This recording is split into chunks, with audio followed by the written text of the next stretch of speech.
Bonsoir à tous. Steve Winwood.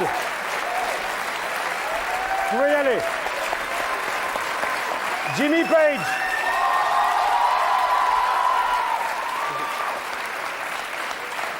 Bon, regardez les timides dans un petit coin. Brian Molko. Placebo. Et oui, on est ravis évidemment de vous retrouver pour Trafic avec deux légendes, donc vous le savez, du rock'n'roll, de musiciens anglais. D'ailleurs, on va beaucoup s'interroger ce soir avec des lives, avec des groupes qui nous ont joints ici sur l'influence des Britanniques sur le rock'n'roll que nous aimons tant. Évidemment, Jimmy et Stevie sont probablement parmi les plus grands musiciens, vous le savez tous, au même titre qu'Eric Clapton ou que Jimi Hendrix. Donc on est particulièrement émus. Je veux dire que je suis un peu timide ce soir de les recevoir tous les deux pour vous. En tout cas, c'est Trafic qui démarre et on est ravis d'être là.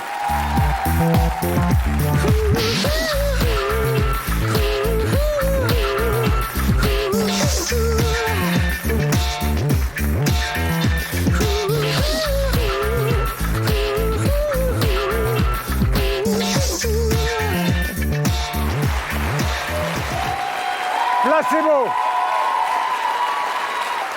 Ils sont avec nous ce soir, on l'a vu tout à l'heure dans le pré-générique avec Brian. Vous avez Steven à la batterie et Stephen donc, qui joue de la guitare. Ils sont là pour vous, c'est leur 4e album qui est un succès monumental. On va en parler évidemment tout au long de la soirée avec eux. Ils viendront nous rejoindre sur le plateau, on va faire un peu de musique. Bref, on est très heureux. Et c'est donc le premier titre de la soirée de Bitter Hand, Placebo.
Stephen, Steve et Brian Molko vont nous rejoindre. Come on, guys. Ça va bien, ça me fait vraiment plaisir. Donc l'album s'appelle Dormir avec les fantômes. Et Brian, le sentiment qu'on a, c'est qu'effectivement, il est un petit peu moins noir que les précédents. D'ailleurs, il démarre, j'allais dire, assez violemment avec un morceau qui est totalement instrumental, qui est du rock à fond la caisse. À donf, ouais. Ouais. Ben, il n'y avait pas autre place pour ce morceau-là, je trouve. Il fallait que ça soit au début, que ça soit un statement, qu'on revenait avec une force. Et c'est vrai que je trouve que cet album est il y a beaucoup plus de couleurs dessus. Je pense que c'est parce qu'elle a été écrite après une longue période de réflexion et un break. On a pu digérer un petit peu tout ce qui nous est passé les 10 dernières années. Mais il y a une chose qui me paraît, enfin vous allez me dire si je me trompe, hein, c'est une question que je pose à tous les trois, c'est que vous avez l'air bien ensemble. C'est-à-dire... Non mais attention, hein. Oui, ils peuvent en plus être bien ensemble, mais c'est vrai. Il y a beaucoup de groupes qui explosent au bout de 2 ou 3 albums, le succès arrivant, ou au contraire le succès n'arrivant pas. Là, on a l'impression que ça fonctionne. C'est vrai, Stephen, ça? Ouais, ça marche encore, ouais. Ouais. Non, mais c'est vrai, il y a beaucoup de groupes qui donnent l'impression de jouer parce que le business les a pris. C'est pas votre cas. Un peu anti-rockstar, quand même. Non, c'est la musique qui nous fait ensemble et c'est la chose le matin qui nous fait lever le matin, tu sais. Et c'est ça qu'on passe 10 mois, 12 mois par an avec nous trois-mêmes. Alors si ça ne fonctionne pas, c'est... C'est la raison qu'on fait de la musique, c'est pour trouver un alternatif à la vie quotidienne, à la vie de tous les jours, ou au métro boulot dodo. Alors pourquoi est-ce qu'on Vous êtes rencontrés dans le métro, d'ailleurs. C'est vrai, ouais. On s'est retrouvés dans le métro. Mais quand même, il n'y a aucun sens à être dans un groupe rock si on n'est pas potes, si c'est pas une famille, si c'est pas un alternatif à la vie de tous les jours, qu'on puisse créer quelque chose qui va au-delà de ça, qui nous réunit et qui nous rapproche. Et c'est la raison qu'on se retrouve tous les trois ensemble. Et c'est ça qui nous fait durer, je pense, aussi en tant qu'amis et en tant que frères et musiciens. Brian, ce qui est aussi intéressant dans l'album, c'est que non seulement il y a les titres que vous avez créés tous les trois, mais il y a aussi un certain nombre de titres que vous avez installés dans le CD et qui sont au fond un petit peu ce qui vous a aidé à grandir, ce que vous avez aimé, et dans des registres extrêmement différents. Mais ce que je voudrais qu'on fasse ensemble très tranquillement ce soir, c'est que Brian prenne une petite guitare et qu'on rende hommage à quelqu'un que vous aimez beaucoup ici à Trafic et que lui aime passionnément, qui est David Bowie. De quel titre s'agit-il? C'est pas un des plus connus, hein, Brian? Non, c'est pas un des plus connus, mais ça vient d'un album super connu qui s'appelle Ziggy Stardust et Spiders from Mars. C'est la première chanson de l'album. Et moi, je pense qu'elle a autant de valeur ces jours-ci parce que c'est une chanson assez apocalyptique. Brian Molko, donc, qui chante David Bowie pour vous. Pushing through the market square, so many mothers sighing. News had just come over. We had 5 years left to crying. News guy wept and told us. He said Earth was really dying. Cried so much his face was wet. Then I knew he was not lying. I heard telephones, opera house, favorite melodies. There were boys, toys, electric guns and TVs. My brain hurt like a warehouse, it had no room to spare. Had to cram so many things to store everything in there. And all the fat, skinny people, and all the tall, short people, and all the nobody people, and all the somebody people. Never thought I'd need so many people. Girl my age went off her head, hit some tiny children. And if the black hadn't have pulled her off, then I think she would have killed them. Soldier with a broken arm used to stare into the wheels of a Cadillac. A cop knelt and kissed the feet of a priest, and the queer threw up at the sight of that. Well, I think I saw you in an ice cream parlor, drinking milkshakes cold and long, smiling and waving and looking so fine. Don't think you knew you were in this song. And it was cold and it rained, so I felt like an actor. And I thought of Ma, and I wanted to get back there. Your face, your ways, the way that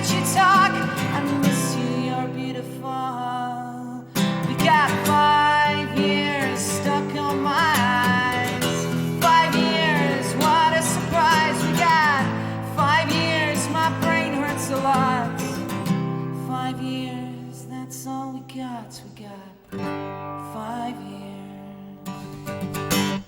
Brian Molko. C'est une des premières chansons que j'ai appris à jouer à la guitare et c'est pour ça que j'avais envie de la jouer. Le DVD au milieu du mois de mars, le concert live à Bercy. Brian, tout à l'heure, on va retrouver Jimmy Page, on va retrouver Steve Winwood, donc des gens qui ont bouleversé la musique dans les années 60. Et je sais, vous les adorez. Qu'est-ce qui fait qu'en Grande-Bretagne, depuis cette période, on a l'impression quand même qu'une grande partie des choses se passent là-bas, quelle que soit la situation politique, quelle que soit la situation musicale? Il n'y a jamais de panne, ou rarement des pannes, où on s'interroge. Ouais, c'est vrai qu'il y a beaucoup de... dès le punk, la Grande-Bretagne vraiment... Et dès le punk, et puis ça s'est reproduit, je pense, avec l'explosion de dance, The Summer of Love, dans les années 80. C'est vrai, je ne sais pas, si je savais la formule, je la prendrais, je la répéterais quelque part d'autre. Je pense parce qu'il y a peut-être une colère qui existe en Angleterre. C'est peut-être parce que c'est une île, mais je pense aussi qu'il y a beaucoup de colère là-bas. Il y a toujours un underground d'artistes qui sont coléreux, qui ont envie de s'exprimer, et puis... peut-être que parce que c'est super petit aussi. Puis c'est devenu une culture pour tout un pays, qui vibre autour de cette musique. Brian, on va évidemment accueillir quelqu'un que vous aimez beaucoup, qui est un énorme musicien britannique. Mesdames et messieurs, monsieur Steve Winwood.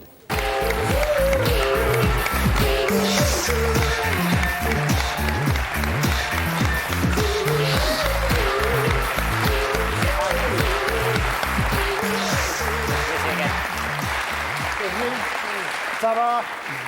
Vous êtes bien? Je sais que hier, Très bien, merci. Vous le savez, a joué dans de très nombreux groupes et il a joué absolument avec toutes les stars du rock britannique et international. Le dernier album s'appelle About Time. Le voici, le voilà. D'ailleurs, vous pouvez applaudir Steve pour ce dernier enregistrement qui est...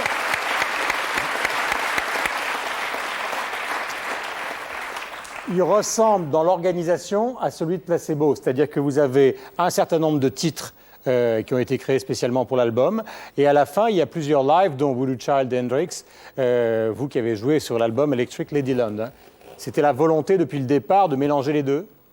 Yeah, I mean, we've. Ben oui, disons I tried to que j'ai essayé de jouer un peu de tout en live.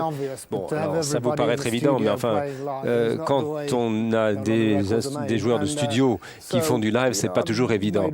Alors, le disque a été composé de manière un peu différente, mais disons qu'il y avait, bon, il n'y avait pas de boucle, il n'y avait pas de clic, enfin, il y avait très peu d'overdub. Tout a été fait, disons, ensemble. Alors, avec toute l'équipe, évidemment, de Trafic, on a retrouvé des archives. Celles-là n'ont pas été très difficiles à trouver puisque ce sont des archives de 2004 où on voit donc Stevie reprendre des énormes hits mondiaux qu'il a joués soit avec le Spencer Davis Group, soit avec Trafic, car si cette émission s'appelle Trafic, c'est grâce à lui puisqu'il est le fondateur de ce groupe, soit avec Blind Faith, un groupe qu'il a monté avec Eric Clapton, vous le savez. Enfin bref, on va en parler toute la soirée. Regardez Stevie Winwood dans ses œuvres.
sais pas si vous êtes comme moi, évidemment. Moi, ce que j'aimerais savoir, Steve, c'est de quel instrument vous ne jouez pas.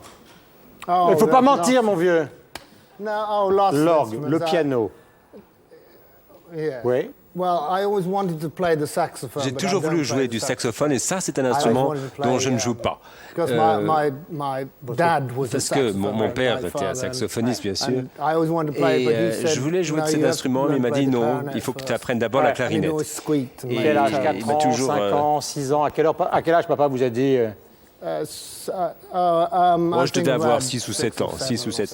Et il y avait toutes sortes d'instruments à la maison. Spencer Davis Group, quel âge? 15 ans? 16 ans? 14 ans, 14 ans. Ah, il paraît qu'au début des concerts de Steve, il était tellement jeune qu'il se mettait en arrière pour que les gens ne voient pas, qu'on ne dénonce pas qu'un type aussi jeune travaille, alors qu'effectivement le groupe était... Ouais. Je jouais dans les pubs aussi. Le fait d'enregistrer, par exemple, avec les plus grands musiciens de la planète pendant des années. Tout à l'heure, on parlait de Clapton, avec qui vous avez fait Blind Faith, Jimi Hendrix, Electric Lady Lydon. Est-ce qu'à un moment, on n'est pas lassé, fatigué, l'impression d'avoir tout vu? Ah bah non, on ne se lasse jamais de la musique, c'est une chose absolument fantastique. On apprend toujours quelque chose d'autre, il y a toujours quelque chose de nouveau à découvrir. Non, pour moi, ça m'a toujours passionné, fasciné, et j'ai eu la chance, effectivement, de jouer avec les plus grands. Jimmy Page, bien sûr, mais on a fait des concerts avec, je crois, une vingtaine d'années lorsqu'on a commencé à jouer ensemble. Non, vraiment, j'ai eu la chance de jouer avec des tas de gens absolument formidables. Et non, je ne m'en lasse jamais. Non. Et c'est toujours quelque chose de passionnant. Alors, dans 4 DVD que vous allez retrouver, qui s'appellent The Inner Things, vous retrouverez toute l'œuvre de Stevie et des gens qui l'ont accompagné, parce que tout ça s'est fait évidemment avec de multiples partenaires. Qu'est-ce que vous gardez, Brian, comme souvenir de cette époque qui est à la fois une nostalgie extraordinaire, mais en même temps une présence, parce qu'il joue comme vous, c'est-à-dire il tourne dans toute l'Europe, dans le monde entier. Qu'est-ce que je retiens des années 60? Ouais. Moi, je ne suis jamais préjugé contre la musique d'une façon historique. Moi je m'en fous. De quelle époque elle vient, que c'est de la musique classique ou c'est de la Billie Holiday ou que c'est Franz Ferdinand. Qu'on va voir tout à l'heure. Alors, pour moi, c'était une période très, très, très importante pour moi. Et j'ai toujours gardé, on ne croirait pas, mais j'ai toujours gardé un amour pour la musique psychédélique. Ouais, justement, et Jimi Hendrix, bien sûr. There's no other like Jimi, really. You know, it's just really. There's only one Jimi in this world. Il n'y a qu'un seul Jimi, personne n'est comme lui. You know, bien sûr. Obviously, I was a huge fan of Jimi Hendrix and still am. I think he's one of the only ones who can get away with so much fretboard masturbation. C'est le seul qui peut se masturber en scène de manière aussi merveilleuse. The Thinner Things, donc les 4 CD de Steve Winwood avec toute sa carrière. C'est vrai que parmi tous les artistes que vous avez cités, il y a une volonté d'expression dramatique, mais dans le bon sens du terme, que ce soit Janis Joplin, Billie Holiday, évidemment Bowie, qui est profonde, qui remue les tripes, qui fait que ces albums, des années après, on les écoute, on a l'impression qu'ils ont été enregistrés hier. C'est vrai. Et c'est tout à fait extraordinaire. Bon, les disques n'avaient pas été enregistrés hier, mais c'est tout comme ils sont restés d'actualité. Ils n'ont pas pris une ride, ils ont survécu à l'épreuve du temps, en quelque sorte. Et moi, j'essaie toujours de jouer des choses qui puissent durer, rester dans la durée. Des choses, mais c'est toujours ce que j'ai voulu jouer. Le dernier album de Stevie Winwood. Alors évidemment, on vous a fait, non pas un petit cadeau, mais on a fouillé dans les archives. Vous allez retrouver un document tous ensemble qui date des années 60 où le jeune Stevie joue. Regardez.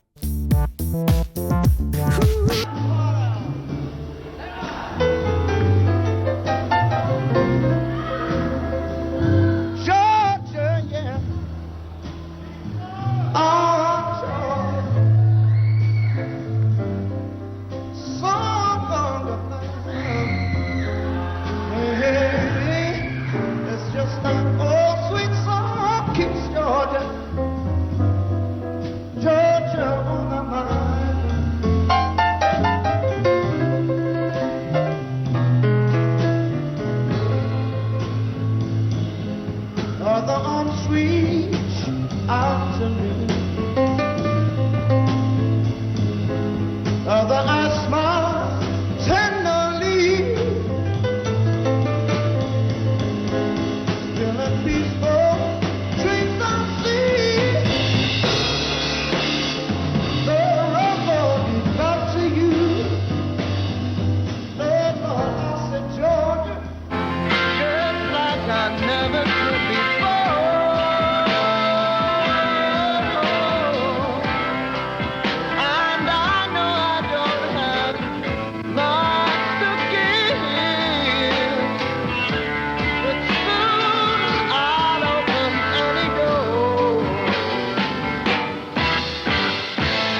Il y a deux choses, Steve.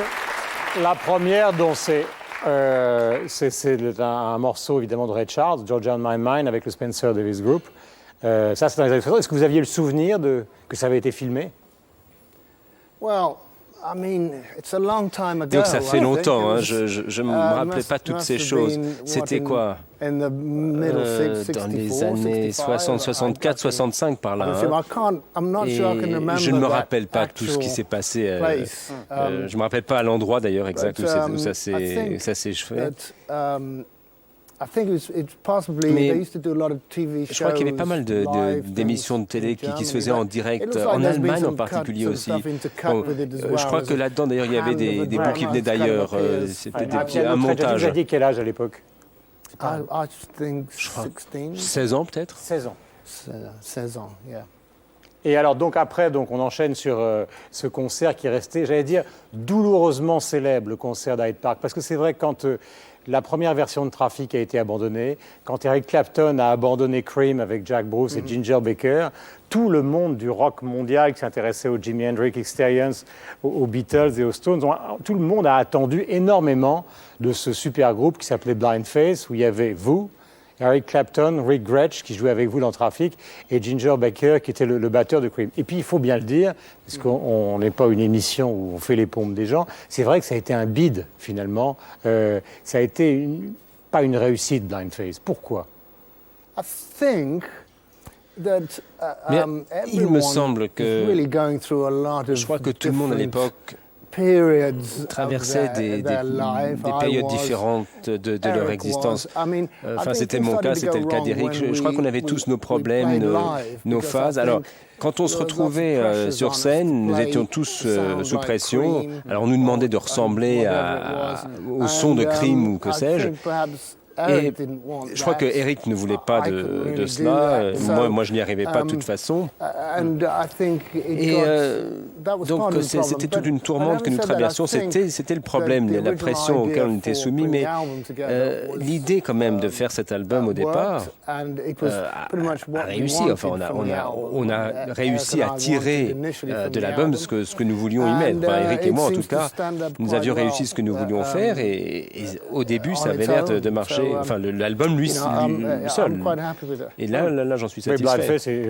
Quand je dis que c'était un échec, c'est que les gens...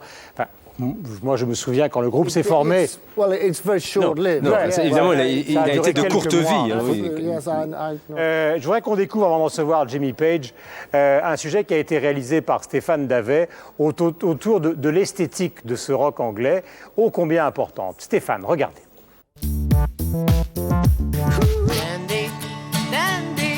Teddy Boys, Mods, Skinheads, Glam Rockers, Punk. Depuis que le rock a débarqué en Grande-Bretagne, il a été paré de mille à tours par une jeunesse pour qui il a été autant une affaire de style que de musique. Ce qui est récurrent dans le rock anglais, c'est en même temps le côté cockney, quoi. Donc vraiment l'appartenance à ta banlieue, à ton quartier, tout ça, l'identité anglaise qui est vraiment profonde, et le côté dandy, quoi. Je veux dire, c'est des gens qui sont européens, insulaires, qui font partie d'une vieille société, donc...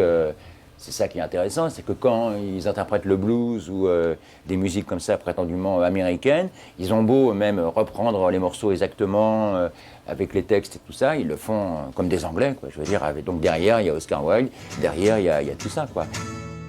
L'appel d'air d'une contre-culture a été d'autant plus fort dans un pays marqué par la tradition monarchique et le poids d'un empire colonial et industriel en décomposition. La société anglaise a souvent enfanté des réactions artistiques contre le carcan de l'establishment, à l'instar des excentriques et des dandys de l'ère victorienne, comme Byron, Oscar Wilde ou le dessinateur Audrey Birdsley. Outre-Manche, les premiers fans de rock, les Teddy Boys et leurs vestes édouardiennes à revers de velours, furent aussi les premiers dandys du prolétariat.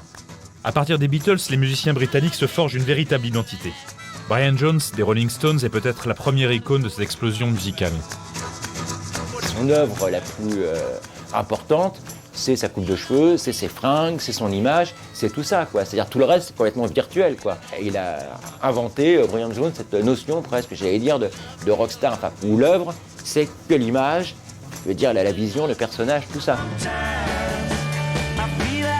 À partir de 1964, le brassage accéléré entre stylistes, graphistes, peintres, photographes et musiciens issus des Art School font entrer dans la légende un Swinging London dont la tribu la plus active est celle des Mods.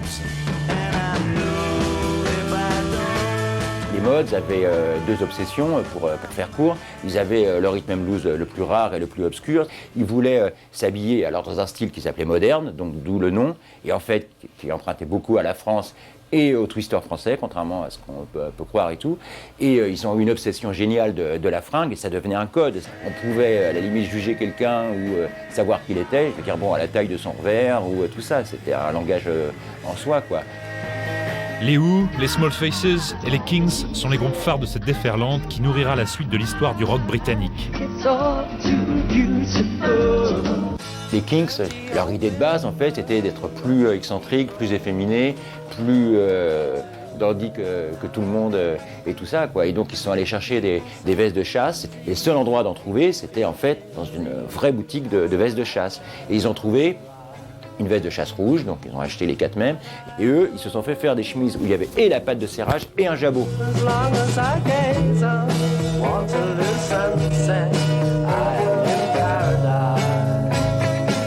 Les lieux de culte de cette consommation effrénée de musique et de fringues s'appellent Biba, Granny Takes a Trip ou Agnello and David, dans des rues qui deviennent des symboles comme Cannabis Street, Portobello ou King's Road.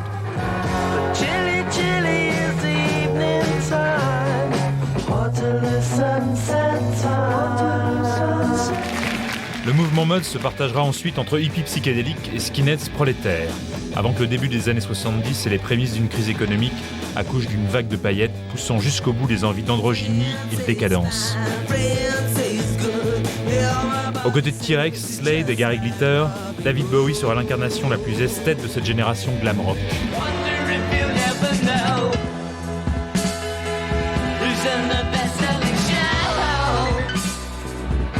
Is there life on Mars?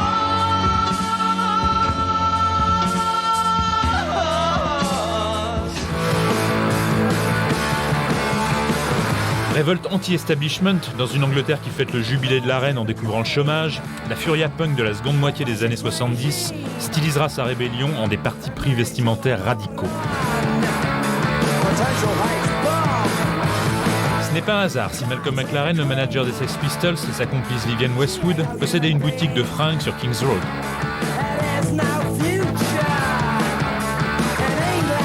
C'est drôle, quand les gens parlent du punk aujourd'hui, ils disent souvent « oui, c'était n'importe quoi, tout d'un seul coup on avait le droit de faire n'importe quoi ». En fait, c'était tout le contraire. Je veux dire, les solos de guitare étaient interdits. Les punks s'interdisaient plein de choses par obsession du style, quoi. Voilà, quoi. C'est parce qu'il fallait que ça soit un mouvement, un truc stylé et tout ça, quoi. Mais le look punk et tout ça, je veux dire, qui était quand même beaucoup plus subtil qu'on veut bien le croire, et plus étudié qu'on veut bien le croire et tout, tenait de ça. C'était une sorte de mélange de l'esthétisme Moz et de l'esthétique rocker, en fait. C'était un mélange des deux, avec, bon, des touches, je dirais, urbaines, sadomaso et tout ça, apportées par Vivienne Westwood, mais voilà, quoi.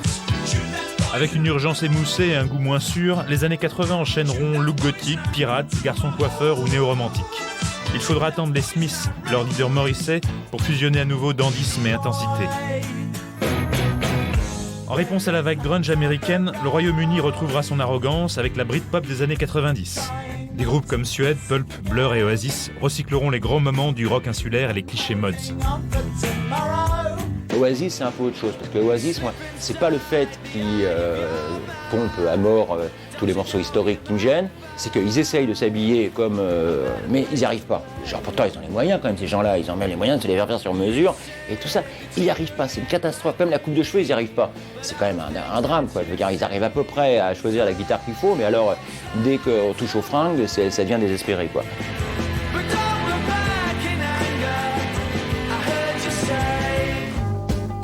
Les racines éternelles de la pop britannique, on les retrouve aujourd'hui dans un renouveau rock qui, avec les Libertines ou les Écossais de Franz Ferdinand, fait résonner les vieux échos de Carnaby Street, la nostalgie du swinging London et d'une excitation pop capable de concilier pause, classe mélodique et excentricité.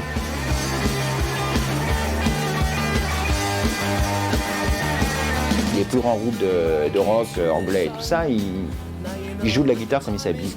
Et d'ailleurs, c'est drôle parce qu'on voit une photo des groupes de cette époque-là, ou d'ailleurs même, je dirais des groupes en général, où il suffit de voir sur quelle guitare joue le mec ou quelle veste il porte pour savoir qui il est, à quoi ressemblera le disque. Jamais ça trompe. L'enthousiasme de Patrick Hölderlin et la compétence de Stéphane Davey. Steve, comment vous expliquez, et c'est une bonne chose qu'aujourd'hui la créativité, parce qu'il ne faut pas faire tenir que des propos passés, est-ce que la créativité en Angleterre soit toujours aussi forte? Je ne sais pas ce que c'est exactement. C'est une bonne question que vous me posez là. Est-ce que c'est vraiment une question de créativité? Je me demande ce qui s'est passé vraiment. Dans les années 60, c'était certainement une période de bouleversements sociaux considérables. Alors je ne sais pas si cela a influé sur la créativité, si cela a également influé sur le changement sur le domaine musical. Mais je crois qu'il y avait plusieurs facteurs qui sont intervenus à cette époque. Il y avait certaines traditions qui ont disparu, enfin beaucoup de choses. On va retrouver ensemble, et on est évidemment très émus de l'accueillir, quelqu'un qui a révolutionné aussi dans son registre la musique. Mesdames et messieurs, je vous demande d'accueillir chaleureusement quelqu'un qu'on aime beaucoup, Jimmy Page.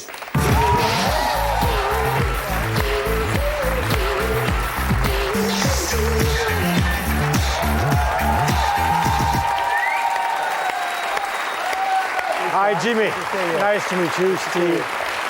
All right. Well done. Well done.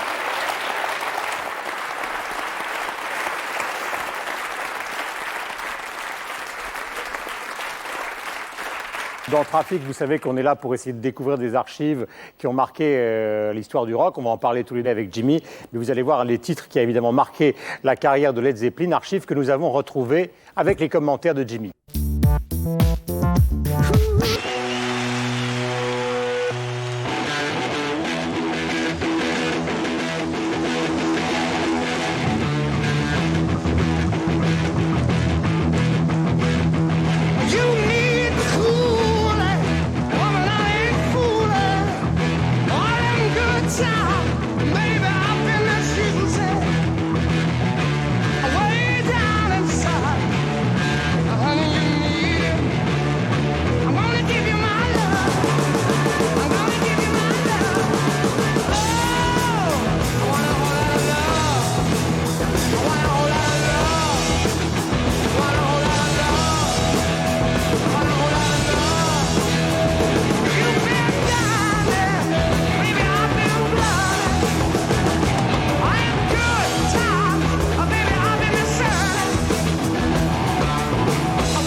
Robert Plant, Jimmy Page, John Paul Jones et Bonham donc à la batterie.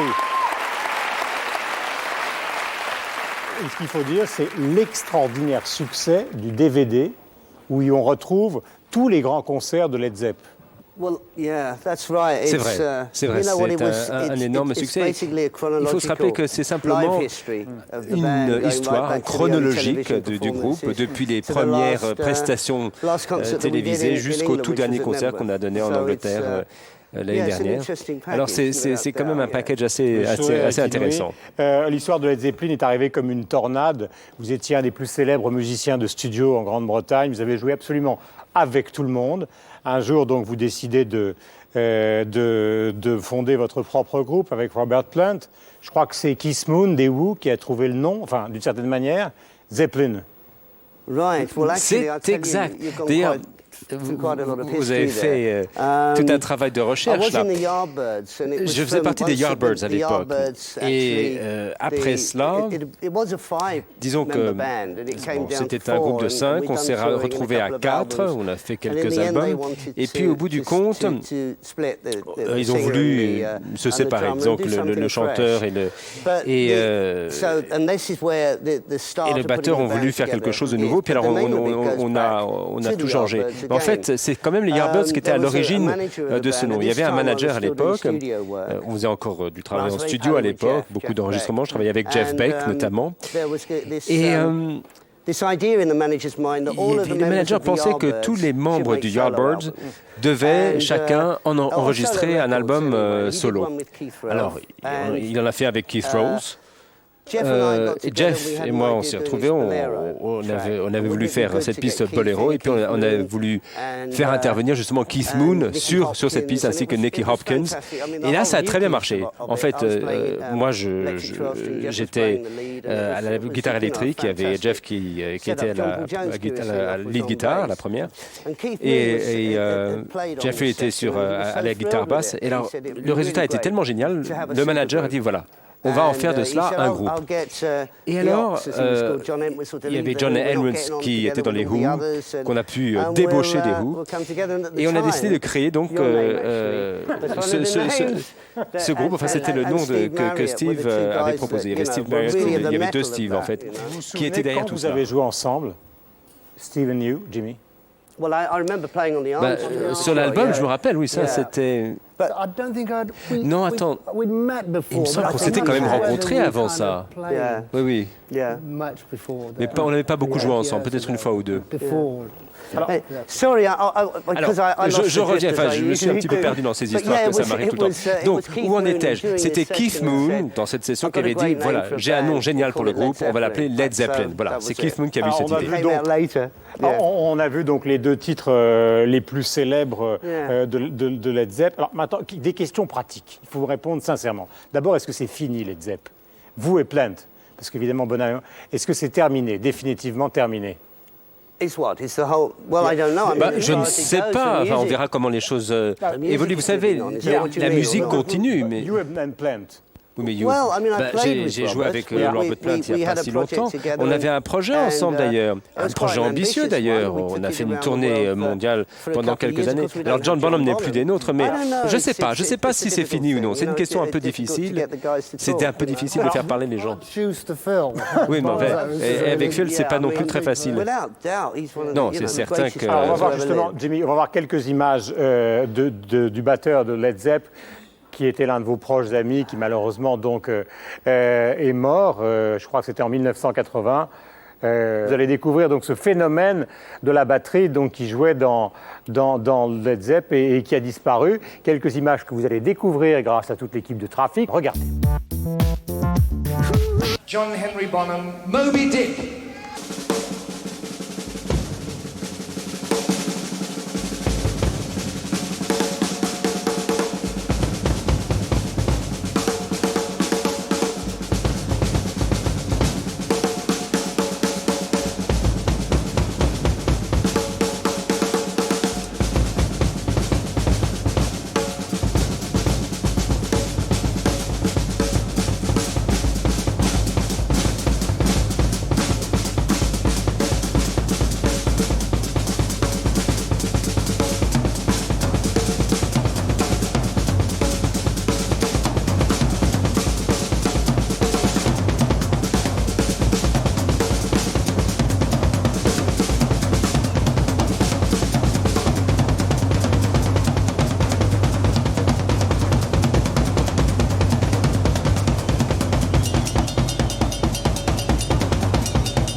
Voilà Moby Dick, John Bonham.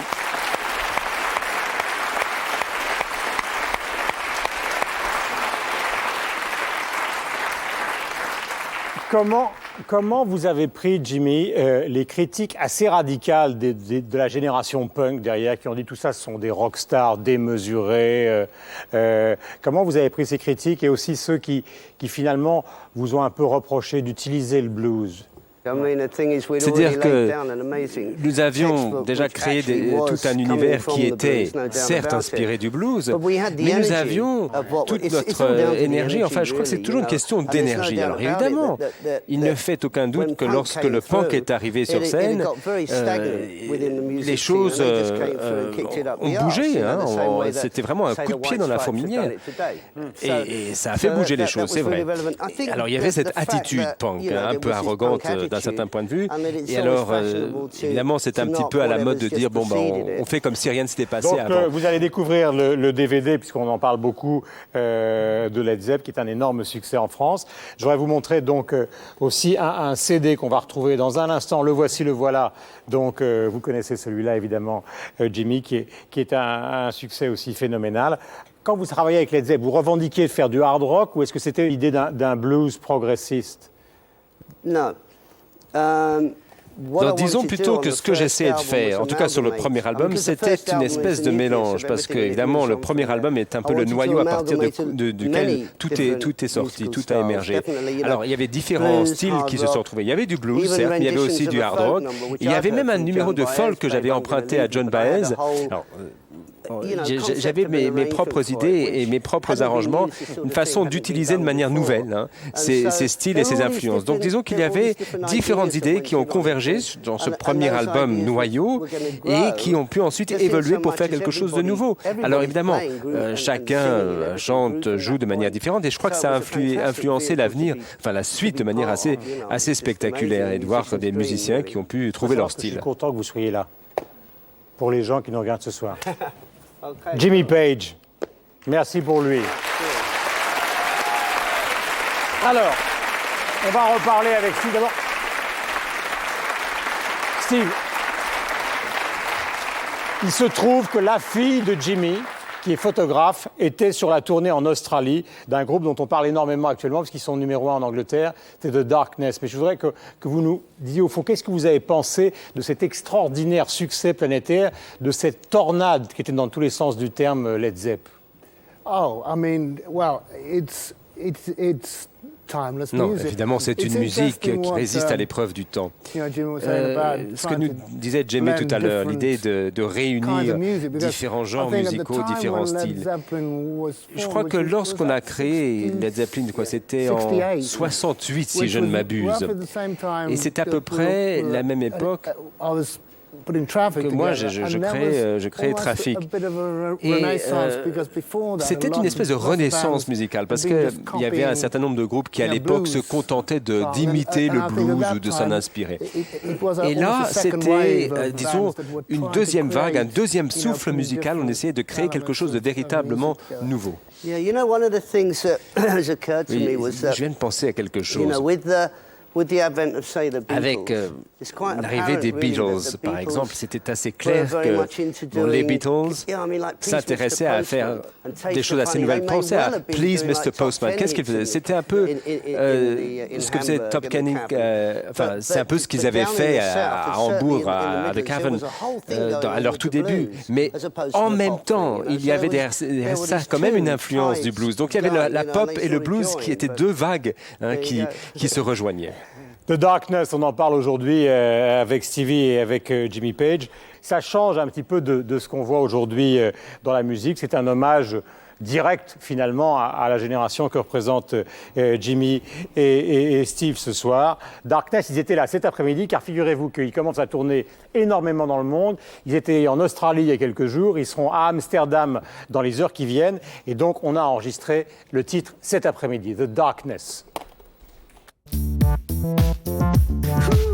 Je suis ravi d'accueillir sur le plateau de Traffic Darkness. Vous savez que c'est la sensation musicale actuellement en Grande-Bretagne. Le disque est sorti donc au mois de juillet dernier et nous en sommes à 1 300 000 copies, ce qui est effectivement remarquable. Et à côté de moi, il y a un jeune garçon que j'aime beaucoup. qui a de très jolis yeux bruns. En plus, le groupe est inouï, car figurez-vous que le bassiste parle français, il est originaire de l'île aux Moines. Vous vous rendez compte?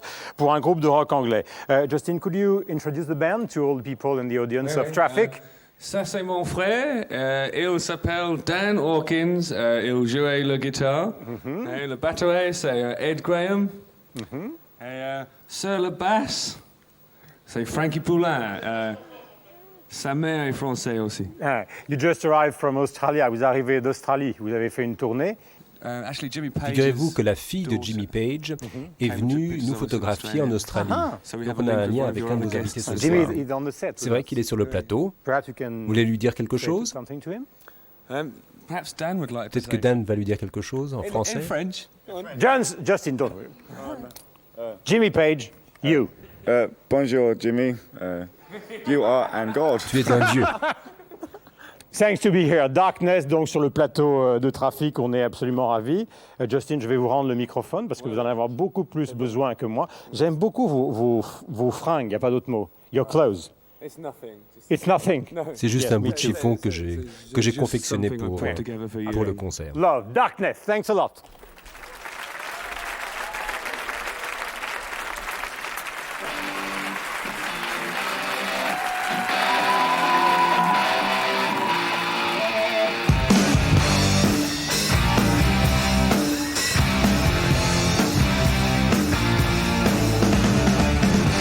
Explain all the feelings that you're making me feel. My heart's in overdrive and you're behind the steering wheel. Touching you, touching me, touching you, touching you.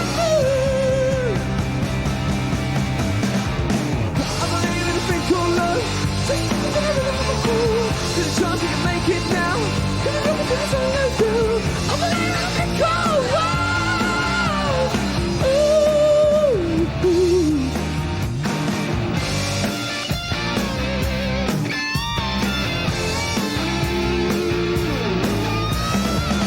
I wanna kiss you every minute, every hour, every day. You got me in a spin, but everything is okay.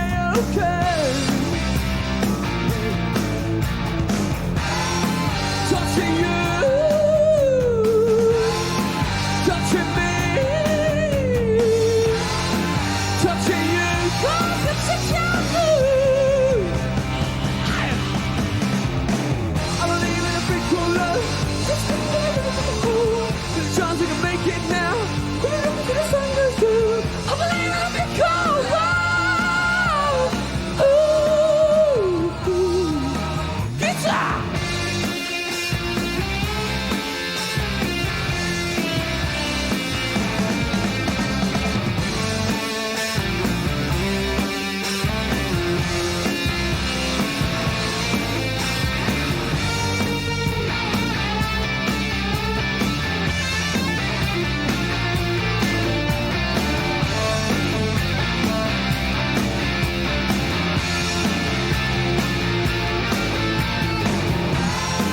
Touching you, touching me,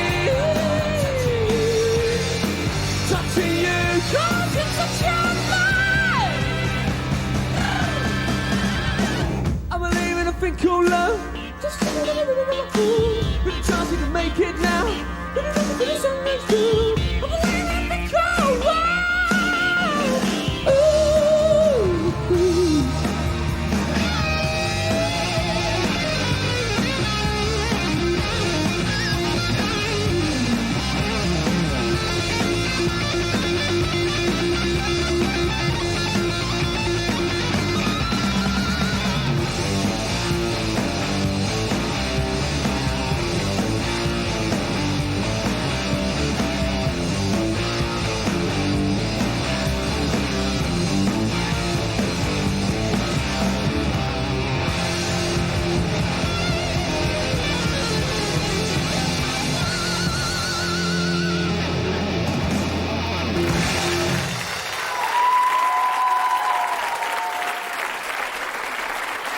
Darkness. Votre fille a fait des photos avec eux sur la tournée en Australie. Mais je voudrais que vous découvriez l'une des autres sensations de ces derniers mois, c'est The White Stripes. Et c'est donc un de mes camarades de France 2, qui est Olivier Lenouza, qui les a rencontrés récemment à Londres. Les White Stripes qui étaient aux Grammy Awards récemment, donc à Los Angeles, en Californie. Les voici, les voilà, ce duo qui enchante maintenant la planète. Regardez.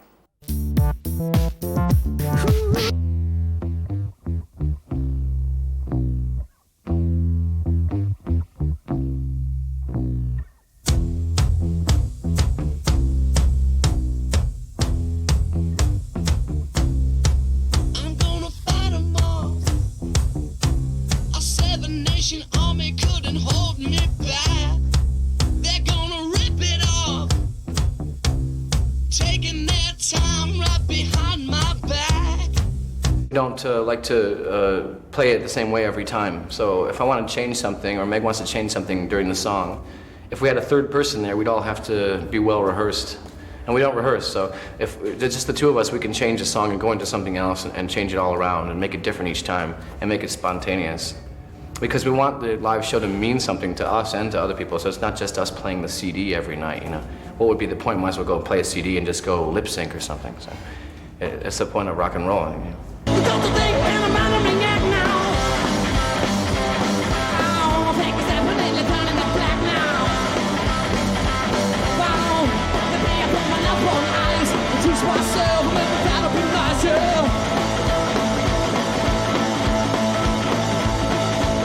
It's important for anyone that calls himself a musician to know who came before them. You know? Me as a songwriter, I wanted to join that family, join that tradition, you know, and not pretend that I'm so good, that I'm so original, that I exist in this vacuum and those people don't mean anything to me. I want to join their family. I want to join Robert Johnson, Charlie Patton, and Elvis Presley and Little Richard's family, you know, and keep those songs alive as folk music.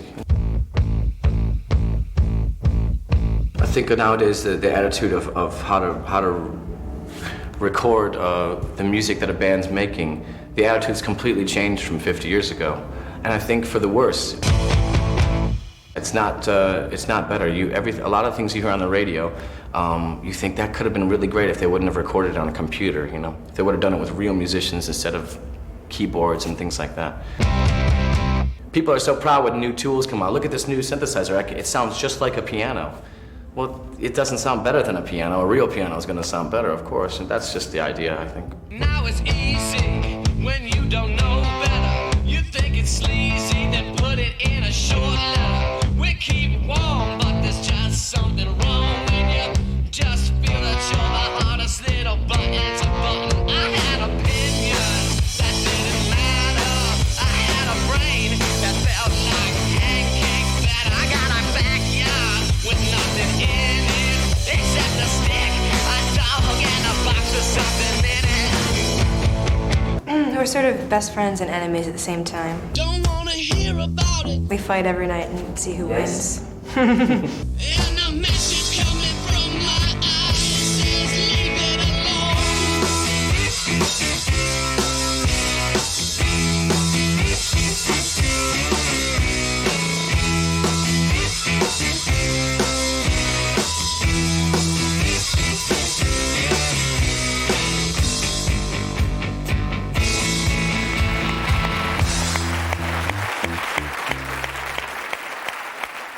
Voilà quelques images d'un tout jeune homme qu'on va recevoir avec beaucoup de plaisir. C'est DJ Mehdi. Regardez. De ton pouvoir, tu donnes pouvoir à tes doutes. Ta liberté au parloir, tu seras toujours concerné. Quand tu penses à ton futur, tu n'y penses pas qu'à moi.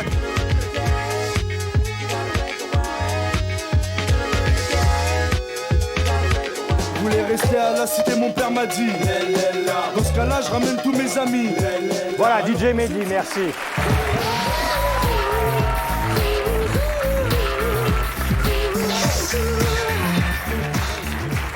Ça va?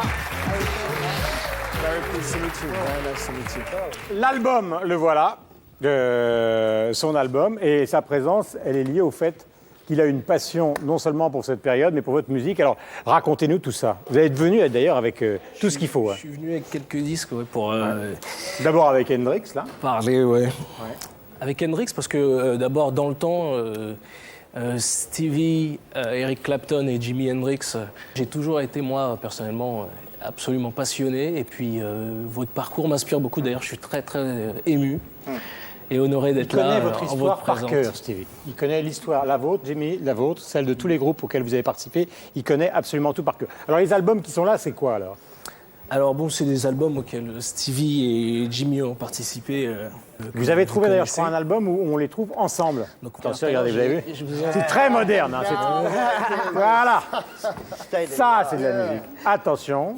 Stevie et Jimmy, tous les deux, sur le premier album de Joe Cocker, qui date de 61. Tout à l'heure, je vous entendais un petit peu parler des Beatles. Moi, ce qui me fait mourir de rire, c'est retourner toute la technologie qui existe aujourd'hui, c'est de voir ce tout petit électrophone rose. Extrêmement mignon, donc on retrouve ce solo qui est ouvert With a Little Help from My Friend. Ouais, c'est comme je disais, c'est aussi une reprise des Beatles, qui est le groupe phare de cette période et aussi qui est le groupe le plus connu et le plus populaire. Ça c'est Steve Winwood. Ça c'est Stevie qui joue avec Eric Clapton, donc. Ouais. Voilà, Winwood and Friends.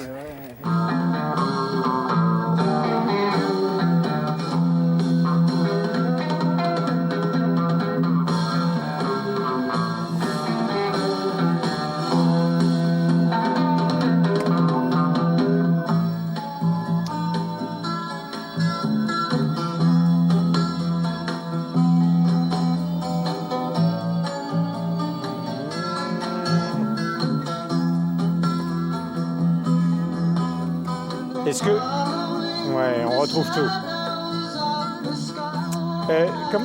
Comment vous utilisez finalement toute cette musique qu'on écoute dans votre propre travail ?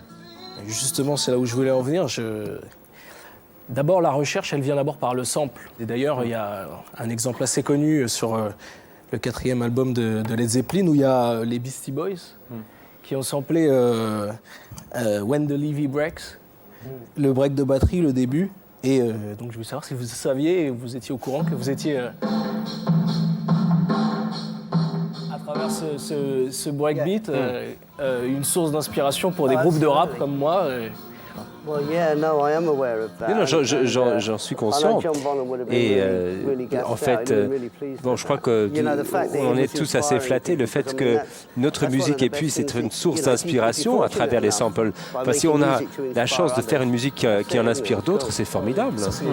Et pas simplement dans le fait de sampler, son rythme et puis la musique de Led Zeppelin dans son côté un peu funky, dans quelque chose qui vient probablement du blues d'ailleurs. Et dans l'intensité. Voilà. Ah oui, absolument. Effectivement, cela vient du blues. Ce qui s'est passé, c'est que dans les années 50, il y avait le rockabilly, puis les blues qui étaient omniprésents. Et dans le blues, il y avait tous les riffs qui étaient là, qui sortaient, qui étaient partout. Et c'est ça qui a inspiré finalement la génération qui a suivi. Et ensuite, on a porté ça au stade suivant. Il y a un autre exemple célèbre de sampling de votre musique, c'est le morceau que vous avez fait avec Puff Daddy. Où vous avez samplé, refait Cashmere avec Puffy, donc j'étais intéressé de voir que vous étiez intéressé par cette scène hip-hop. Oui, non. Je m'y intéressais. Mais enfin, il faut quand même préciser qu'avec Puff Daddy, c'était pas vraiment du sampling. Ce qui s'est passé, c'est qu'il m'a appelé, il a dit qu'il voulait utiliser Cashmere comme la base de sa nouvelle chanson, de ce nouveau titre. Alors, il y revenait régulièrement, et c'est une chance, bon, la chanson de Godzilla. Elle a dit non, je veux pas la sampler, mais est-ce que tu veux bien la refaire avec moi? C'est comme ça que ça s'est fait plutôt. Est-ce que je peux vous demander, Mehdi, quel est le titre préféré que vous avez de Page et de Winwood? De Stevie Winwood, ce serait Shanghai Noodle Factory. Shanghai Noodle Factory.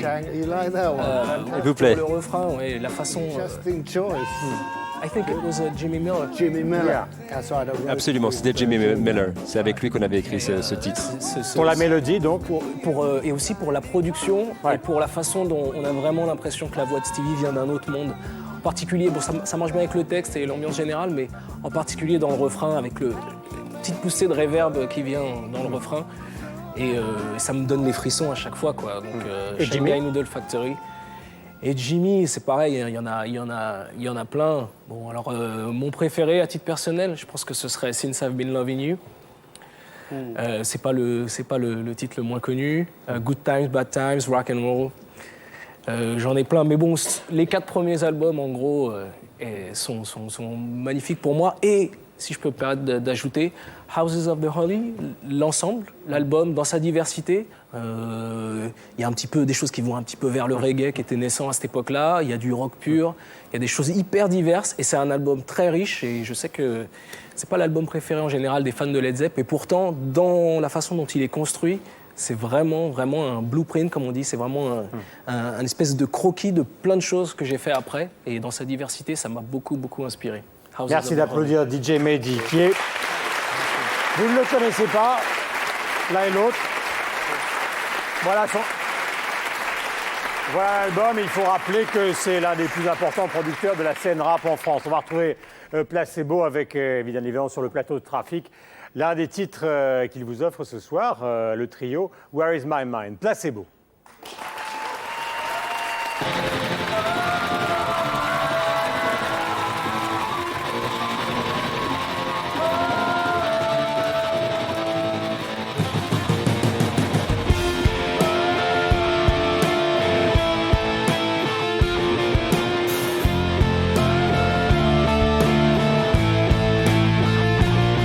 With your feet on the air and your head on the ground,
du rock anglais ce soir.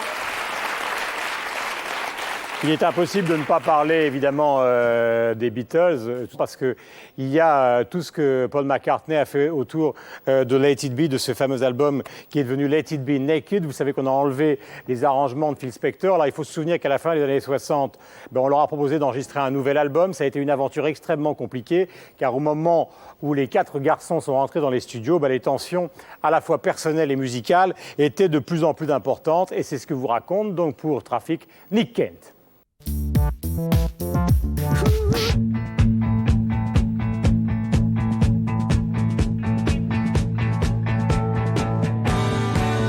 Le 2 janvier 1969, Paul McCartney convainc les Beatles de se réunir pour travailler à de nouvelles chansons. Quelques mois plus tôt, Jean-Luc Godard avait filmé les Rolling Stones en train de composer Sympathy for the Devil dans un studio de Londres. Éternel compétiteur, McCartney décidait que son groupe devait être filmé dans les studios Twickenham en train de répéter et d'enregistrer tout un album. Il n'y avait qu'un problème. Leur précédent disque, le Double Blanc, n'étant terminé que depuis 2 mois, John, George et Ringo étaient épuisés.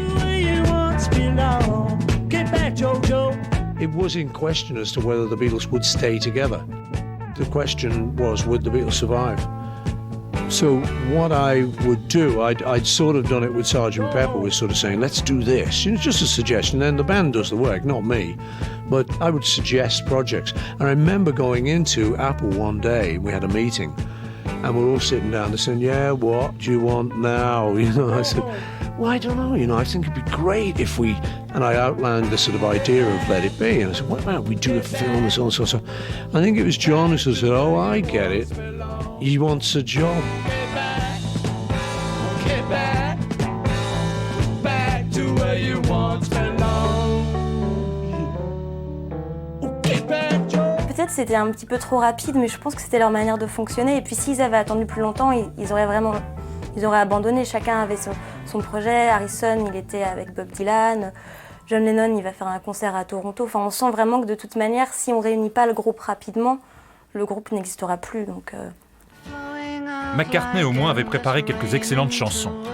Il avait déjà écrit The Two of Us pour sa future femme Linda, Let It Be, écrit après qu'il ait rêvé de sa mère disparue, Long and Winding Road d'influence Ray Charles et Get Back, un pur rock'n'roll.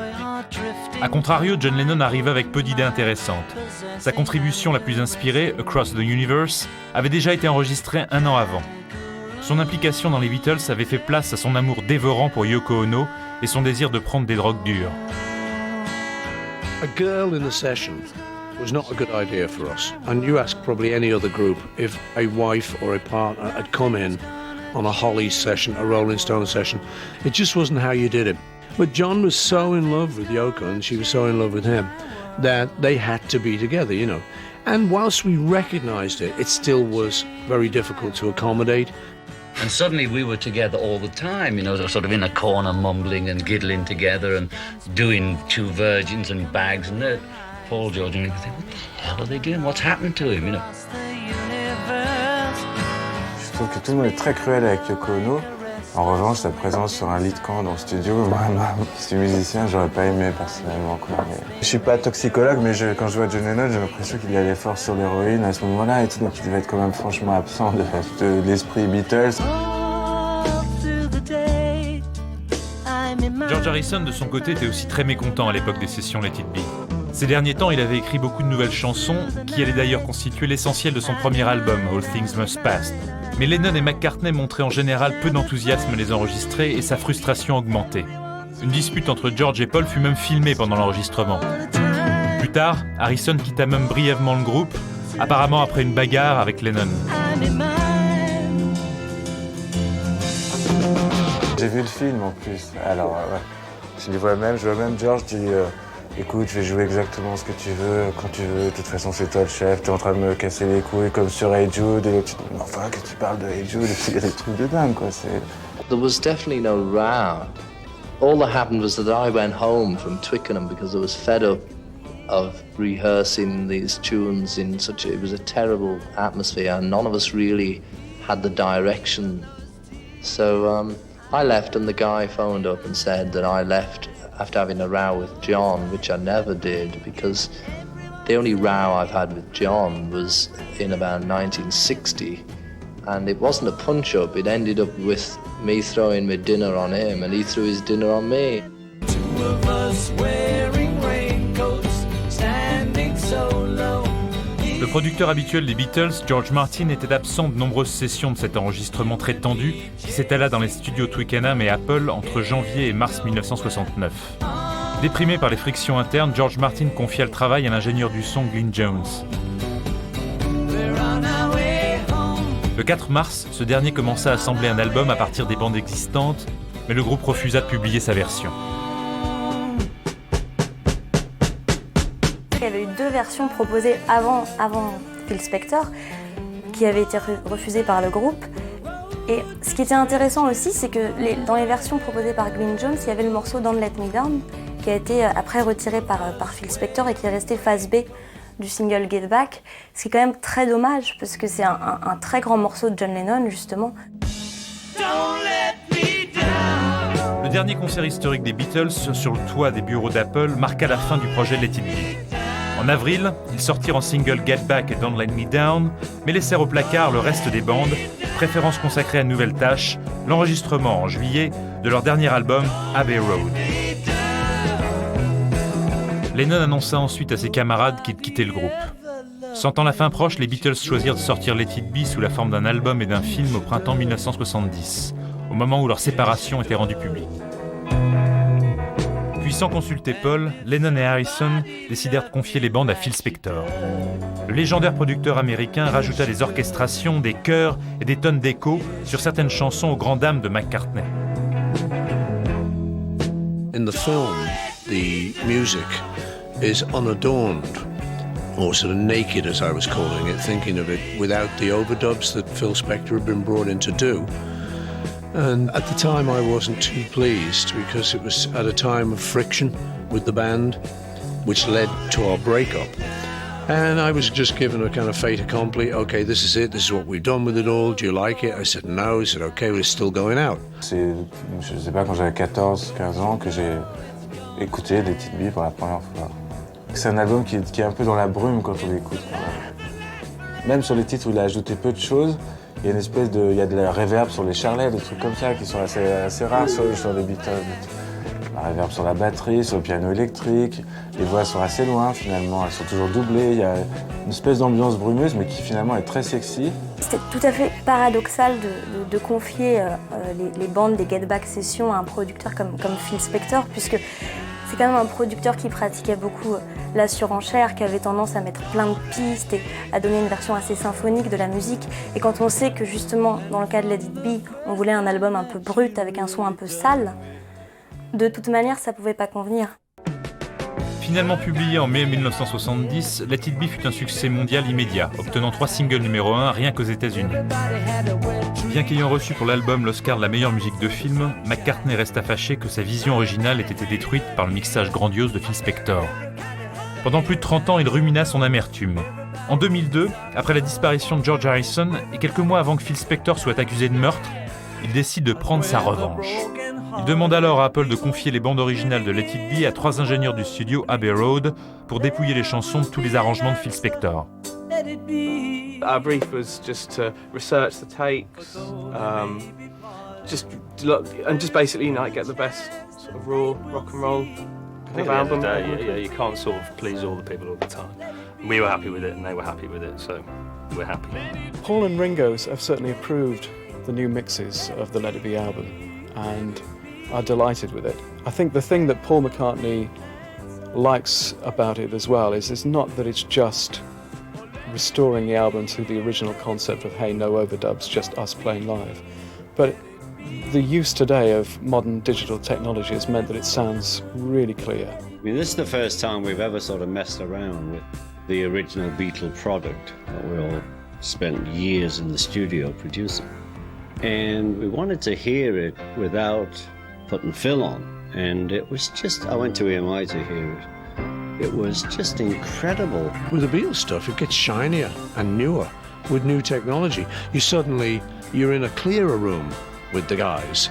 And I'm right there with John right opposite me in the new mix, you know. And I think that's what helps bring the energy right there. It's almost scary, you know, you're actually right there now.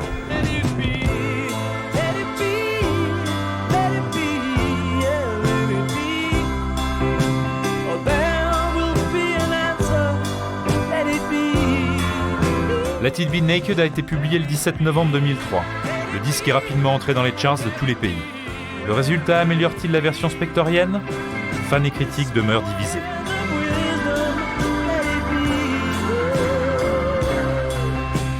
J'ai pas l'impression que John Lennon, qui était un bon trouble-fête en général quand même, qui aimait bien gâcher la fête, quand elle était un peu boy scout comme ça, je pense qu'il aurait pas tellement apprécié. Ouais, quoi. Ce disque me paraît être une sorte d'arnaque commerciale pour continuer à faire vivre le mythe Beatles. J'ai vu qu'il était bien classé, j'étais très étonné. Je ne sais pas si ça ajoute quelque chose à l'héritage, mais en tout cas, ça permet de les voir sous un autre angle, qui en plus est l'angle de leur début. Donc les gens ont peut-être oublié qu'à la base, comme McCartney le dit, les Beatles, c'est juste un great little rock band.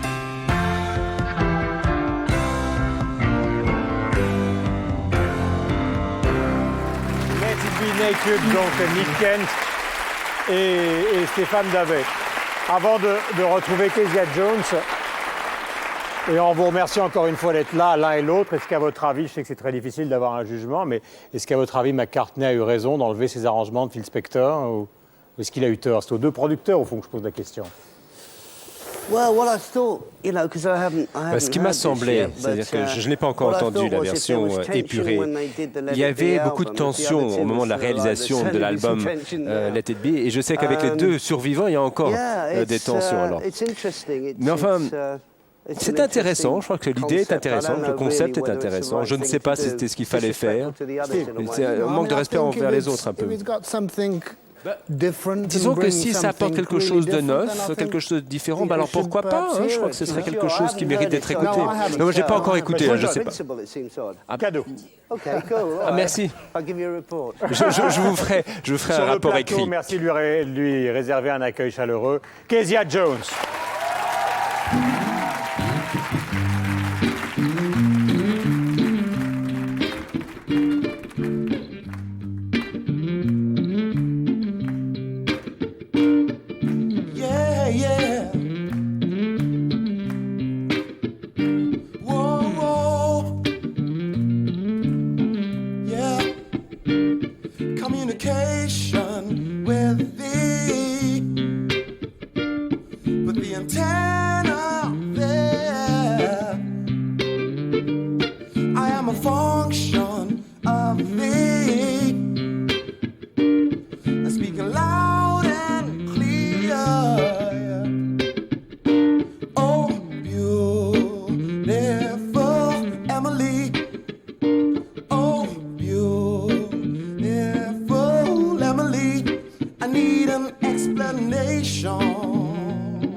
Jones.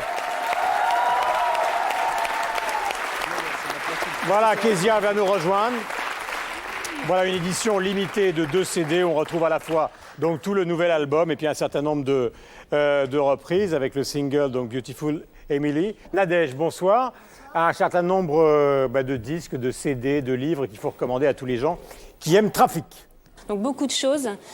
Tout de suite l'anthologie en DVD, si vous croyez avoir tout vu. Qui est absolument magnifique. Ouais. Voilà, donc si vous croyez avoir tout vu sur les Beatles, il vous reste encore 10 heures à visionner, des choses très rares, archivées par les Beatles eux-mêmes, donc de l'inédit. Il y a un témoignage à la fin de Ringo Starr qui est poignant parce qu'il va les voir les uns après les autres et il dit mais lequel de vous veut me virer en fait. Il va voir Paul McCartney, il dit c'est toi qui veux me virer, puis après il va voir George Harrison, puis après John Lennon.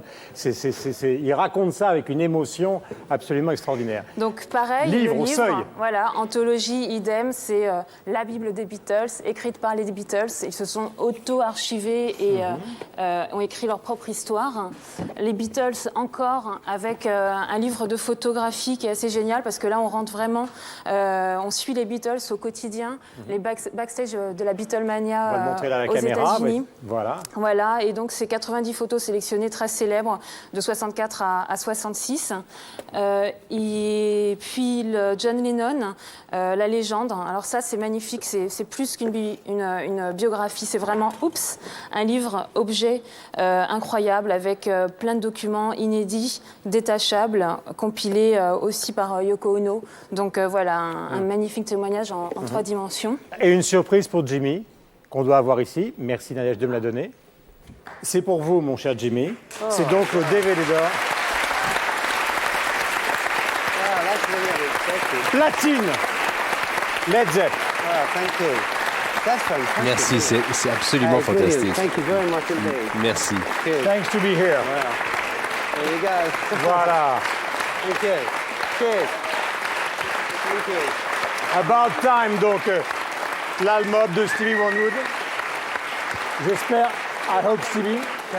J'espère qu'on vous verra avec Trafic à Montreux pour faire de la musique avec tous ceux qui seront là, John McLaughlin, Carlos Santana, enfin tous les musiciens qu'on aime ici. Kezia, il faut dire que vous étiez venu à Montreux déjà avec nous sur Trafic. Cet album, on en a déjà parlé, donc hommage à Orfeo Negro. C'est peut-être le plus lyrique, enfin il est plus lyrique peut-être que les 2 précédents. En effet, beaucoup de travail, vous avez raison de le dire.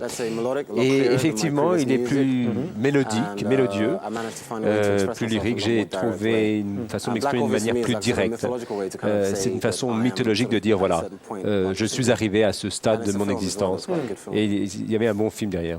Voilà, avec donc une édition limitée de 2 CD où on retrouve aussi toute une série de reprises en dehors des titres dont on a déjà parlé. Donc on retrouve notamment donc, une reprise de All Along the Watchover que tout le monde connaît, etc. Rhythm and Love. Et bref, tout un matériel qui est contenu dans cet album. Je vous l'offre. It's a gift. Thanks a lot, Stevie. Thank you very much. Merci Steve d'être venu nous voir, ça nous fait très plaisir sur le plateau. Merci Jimmy. J'espère qu'on va se voir avec guitare, orgue la prochaine fois. On serait ravis évidemment que vous jouiez pour nous, pour le public de Trafic. Vous allez découvrir maintenant 2 personnes qu'on aime beaucoup. C'est Étienne Dao et Charlotte Gainsbourg. Vous savez que dans le dernier album d'Étienne qui s'appelle Révolution, eh bien, vous allez découvrir enfin, si vous ne connaissez pas encore l'album, vous allez découvrir 2 duos, l'un avec Marianne Faithfull et l'autre qui s'appelle If et qui est interprété par Étienne et par Charlotte Gainsbourg. Dans quelques temps, Étienne va faire l'Olympia et puis après une large tournée, mais il est venu avec Charlotte cet après-midi interpréter If. Étienne Dao.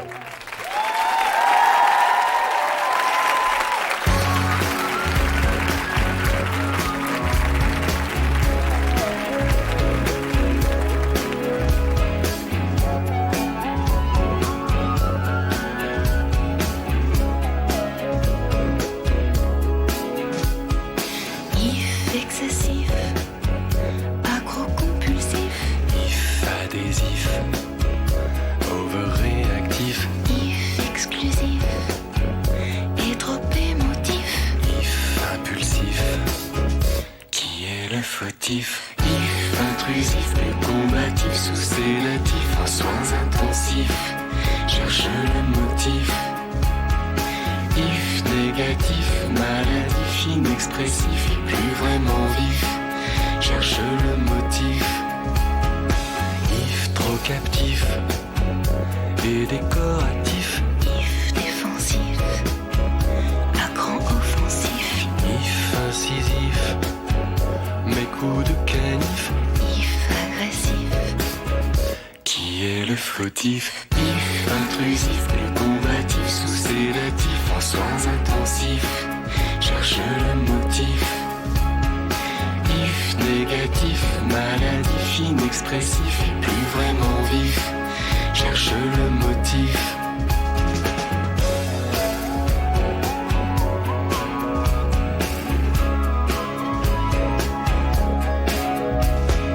if évasif, approximatif. If c'est plus le kiff de jouer au calife. If trop nocif et trop addictif. If fugitif, Maniaco-dépressif. if trop massif, abusif à ton actif, les coups successifs, trop lourd le passif. If décisif, je me rebiffe, mon départ est impératif et définitif.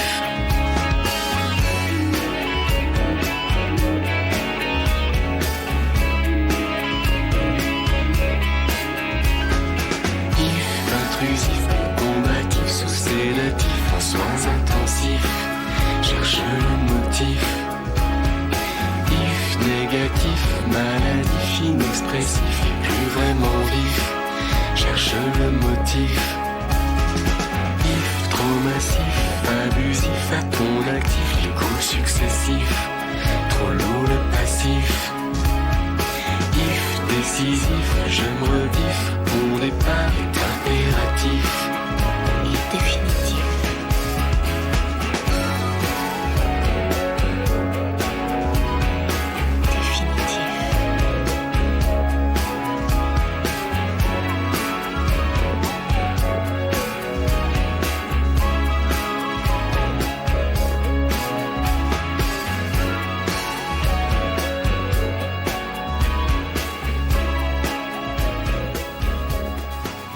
Et me voici. Ça va, Étienne, Charlotte? Bonsoir, je suis ravi de vous recevoir.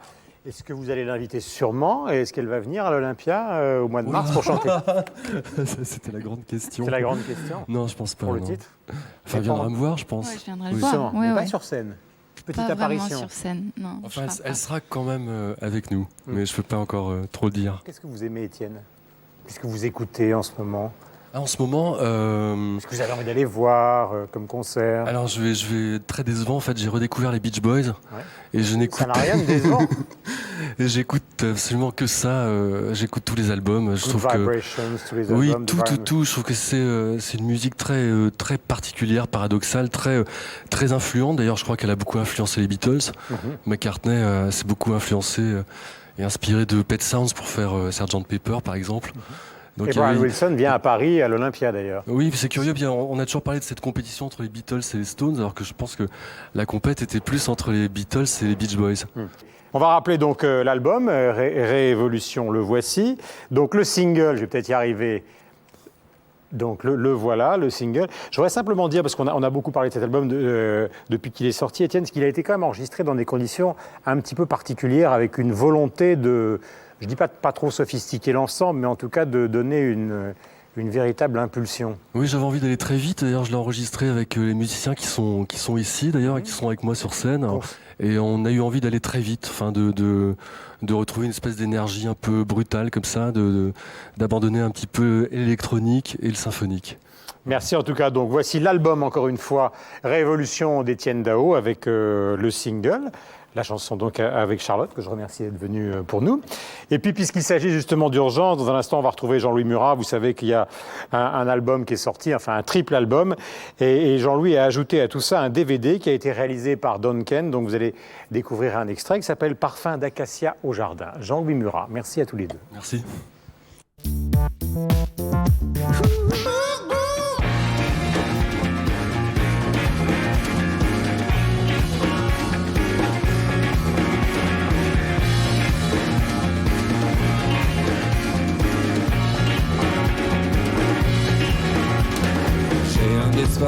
folie dans le rêve qui me tire.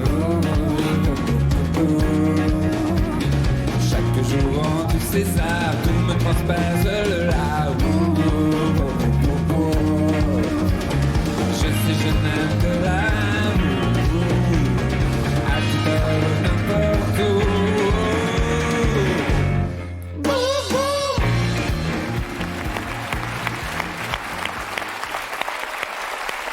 Jean-Louis Murat.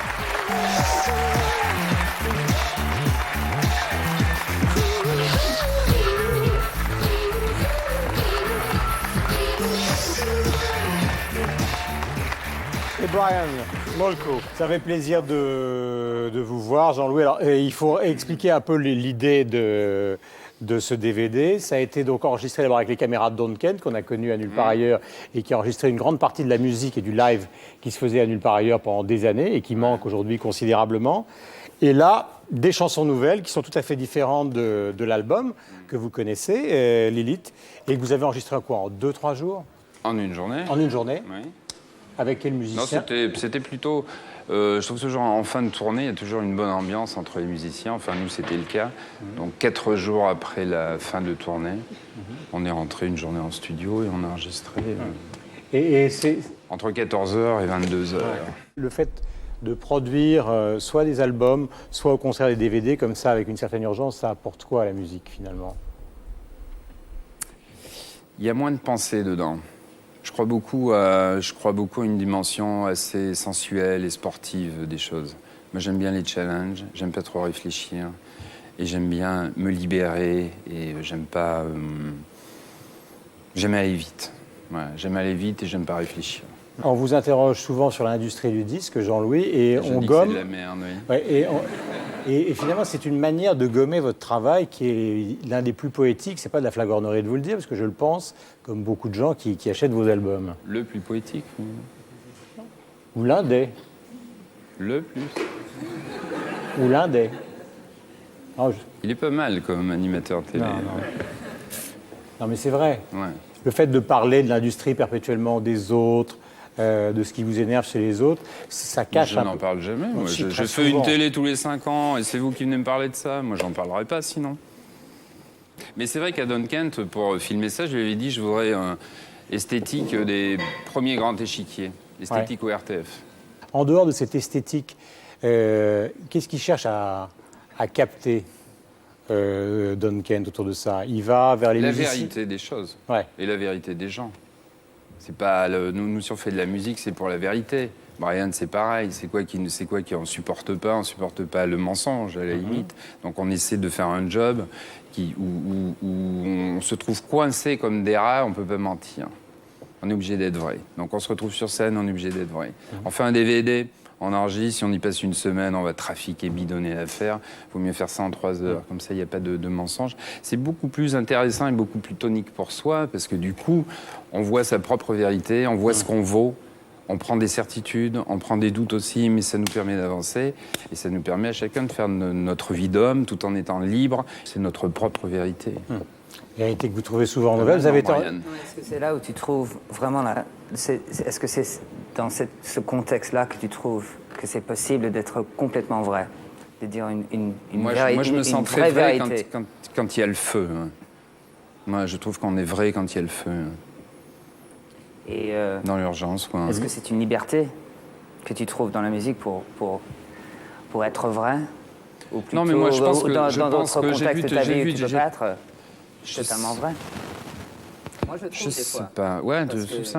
Une honnêteté qui existe dans la musique, qui n'existe pas peut-être dans la vie quotidienne. Bien sûr, mais oui, mais parce que tu vois bien, quand on est devant des gens, si tu triches 2 secondes, t'es pas dans le truc, tu commences à faire machin, tout le monde le voit. Ça se voit de suite. Si t'es bidon, ça se voit immédiatement. Et donc, moi, j'aime bien me mettre dans des situations où les gens peuvent juger vraiment sur pièce. C'est-à-dire, si je suis bidon, ils se disent « Ok, il est bidon ». Si t'es bon, on dit « Ok, tu es bon ». Enfin, quelque chose d'assez simple, où on soit au plus proche de ce qu'on est et qu'on soit au plus proche de notre propre vérité, de notre propre énergie. Et qu'on soit pas là en train de faire notre job par une petite envie ou de passer à la télé ou de faire je ne sais quoi. Il faut que ce soit évidemment vital et nécessaire. Pour ça, j'étais étonné que Jimmy Page et Winwood ne soient pas morts. C'est-à-dire que ça ne veut rien dire. Pour nous qui sommes musiciens, c'est affreux de les voir. Pourquoi? Et parce que c'est affreux, parce que existait un truc, on voit Jimmy Page, on lui dit mais où est sa perruque? C'est-à-dire que comment se fait-il que d'avoir joué tout ça, ça ne l'ait pas plus changé que ça et qu'on dirait un juge d'une cour anglaise en retraite? C'est-à-dire moi ce que j'aime dans la musique, c'est comme vous avez l'habitude quand vous recevez des écrivains, les écrivains quand ils prennent de la bouteille, ils ressemblent à quelque chose. Ils ont un putain de caractère, ils ont un putain de truc.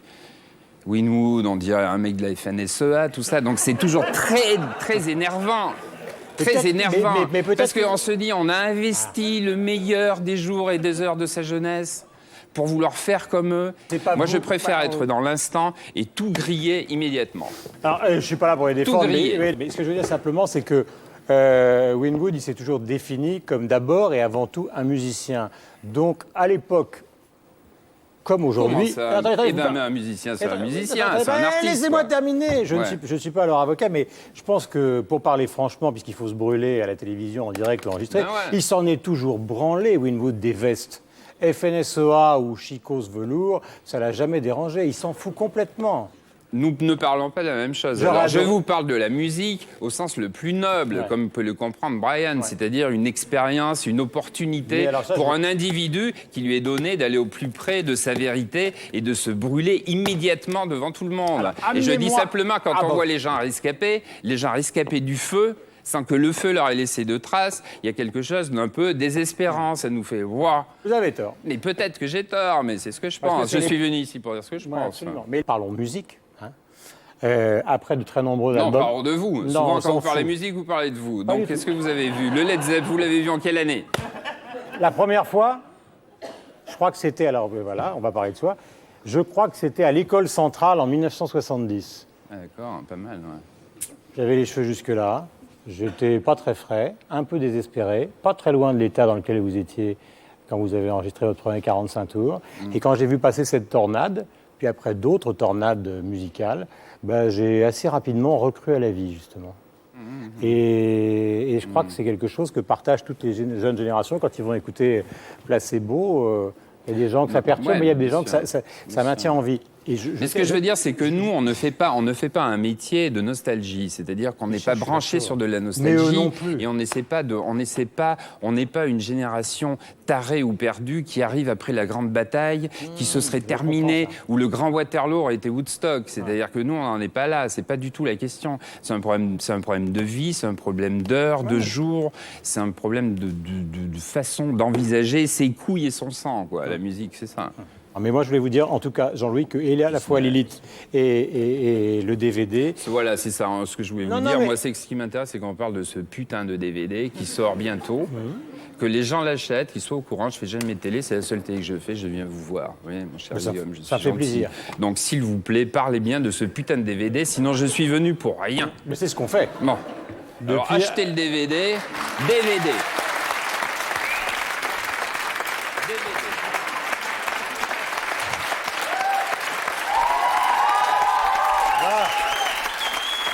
Donc Jean-Louis Murat, Parfum d'acacia au jardin, DVD réalisé par Don Kent et qui a été donc filmé et enregistré le 3 décembre 2003, donc au studio Guillaume Tell à Suresnes. On va accueillir maintenant 4 Écossais, ceux de Franz Ferdinand. Je suis ravi que vous soyez là. Brian aussi.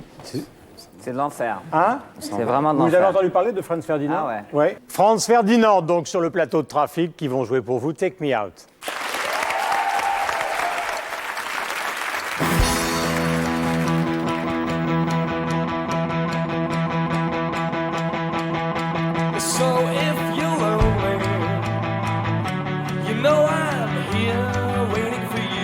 I'm just a crosshair. I'm just a shot away from you. And if you leave here, you leave me broken, shattered alive. I'm just a crosshair. I'm just a shot that we can bear.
You say you don't know. I say, take me out. If I move, this could die. I move, this could die. I want you to take me out. I know I won't be leaving here with you. I know I won't be leaving here with you. I know I won't be leaving here with you. I know I won't be leaving here with you.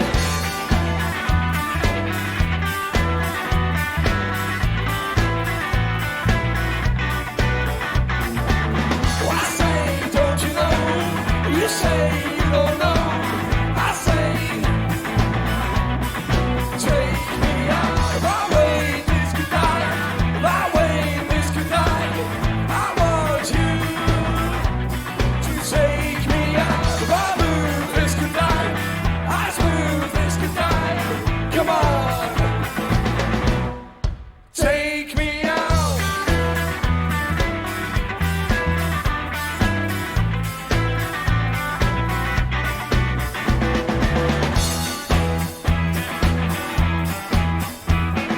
I know I won't be leaving here with you. I know I won't be leaving here with you. I know I won't be leaving here with you. I know I won't be leaving here with you.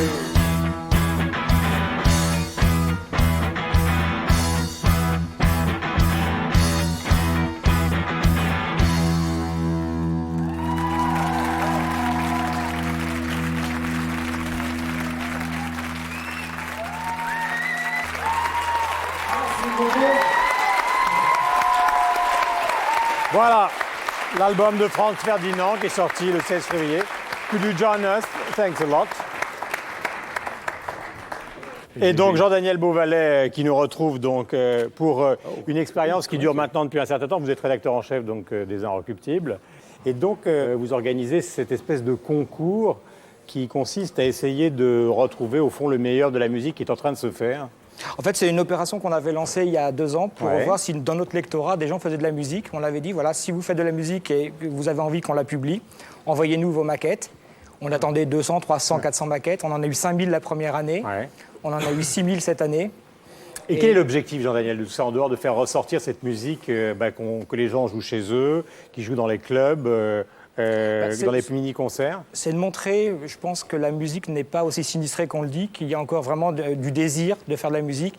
Il y a des gens pour qui la musique n'est pas une commodité, n'est pas une carrière, mais vraiment un désir viscéral. Et là, ça le prouve. Des gens nous écrivent de la France entière, des gens qui n'auraient jamais eu accès à un studio il y a encore 10 ans.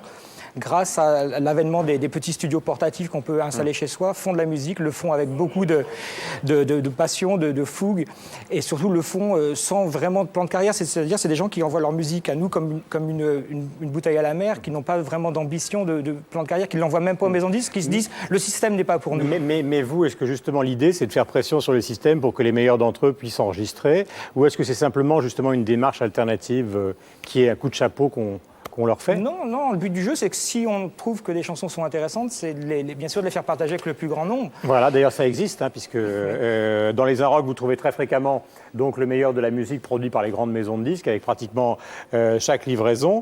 Et puis là, ça s'appelle CQFD, ceux qu'il faut découvrir. Mais je sens quand même que toute cette opération, depuis le début, vous la portez avec le journal et que ça vous fait profondément plaisir. C'est toujours jouissif de donner la parole aux gens qui ne l'ont jamais, et surtout quand on est aussi attaché que nous le sommes à la musique, de refuser ce discours défaitiste et alarmiste qu'on nous sert à longueur d'émission. Franz Ferdinand donc, est avec nous. On va demander à Brian, je sais que vous êtes très fan du travail qu'ils font. Donc le nom Franz Ferdinand vient de l'archiduc que tous les amateurs d'histoire connaissent. You're from Scotland? C'est exact, oui. The story begins when? Eh bien, Bob, Paul et moi-même étions amis depuis quelques années. Et puis il y a 2 ans, nous avons rencontré Nick à une soirée. Alors Nick et moi, on s'est bagarré. En fait, on s'est réconciliés juste après la bagarre. D'ailleurs, on a arrêté de se battre quand je lui ai demandé s'il savait jouer de la batterie. Il a dit que oui. Et puis je lui ai dit, très bien, arrêtons de nous battre. Et puis jouons la musique ensemble. Alors après ça, on est allés se rendre visite les uns aux autres. On a écrit des chansons ensemble. Et puis des amis nous ont demandé de jouer à des soirées. Puis c'est ce qu'on fait depuis quelques temps. Alors, est-ce que je peux vous demander, Brian, pourquoi vous les aimez? Parce que je sais que vous aimez beaucoup leur musique, leur travail, l'énergie qu'ils viennent de montrer il y a quelques instants et qu'on va redécouvrir dans un instant, donc dans le deuxième titre. C'est une énergie des années 80. Je disais qu'on a eu une revival des trucs qui étaient assez mauvais dans les années 80. Et je trouve qu'il y a des éléments que j'ai beaucoup aimés dans les années 80, comme les Talking Heads ou des trucs comme ça that you made me think of, you know. Mais aussi, je trouve que Franz Ferdinand, c'est un groupe assez nouveau. It's pretty new on the scene. And je me souviens quand on a joué au festival en Angleterre, when we played English festivals this summer, from ce que vous avez fait en l'espace de 6 mois, c'est quelque chose d'absolument incroyable. Vous êtes passé immédiatement au sommet du hit parade en restant absolument vous-même, avec une énergie, une férocité absolument extraordinaire, et puis surtout des couilles. C'est ça que je trouve absolument génial. Et puis en plus, avec cette espèce de parfum, que j'adore et avec lequel j'ai grandi. Enfin, je crois que vous et moi, on est de la même génération. Il y a un malaise qui existe en France, qui existe en Angleterre aussi, c'est le malaise de la pop affreuse, de la pop manufacturée, de la pop starac, de la pop la France recherche une star, où les gens croient vraiment qu'ils méritent à devenir des stars sans rien foutre. Et que c'est... Ou plutôt en imitant, en copiant.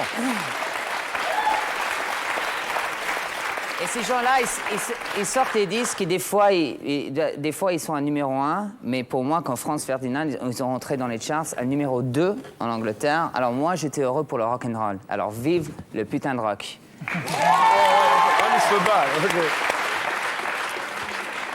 Qu'est-ce qu'on va jouer maintenant? Eh bien, on va jouer un titre des Beatles qui s'appelle It Won't Be Long, qui vient de l'album With the Beatles. Et ça, c'est une de nos chansons favorites parce qu'il y a ce côté vraiment rock and roll du début des Beatles, quand c'était vraiment un groupe très, très costaud, plein d'énergie. Franz Ferdinand, merci pour eux.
Every night the tears come down from my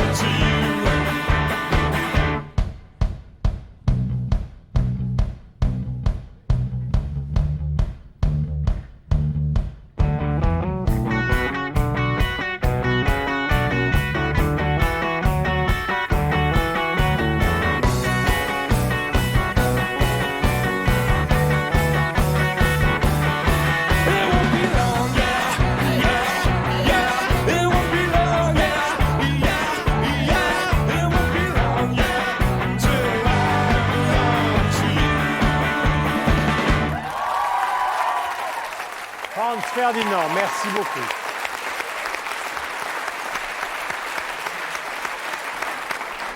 Jean-Daniel Beauvalet, on va en terminer avec CQFD parce qu'on a invité Side Matters qui sont finalement les gagnants de l'opération. Alors, est-ce qu'on peut un peu présenter le travail qu'il fait parce qu'il s'agit d'un... En fait, il avait gagné l'année dernière, ouais. Pareil, sur la foi d'une chanson. Ils font un truc qui est très difficile à faire en français, donc ils le font en anglais, ouais.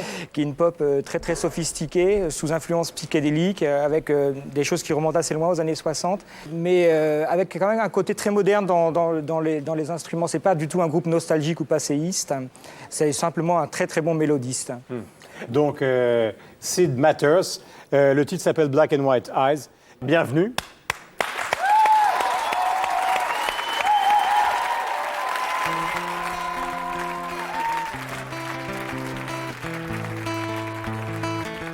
She's been dancing in a topless bar, and she's doing well so far.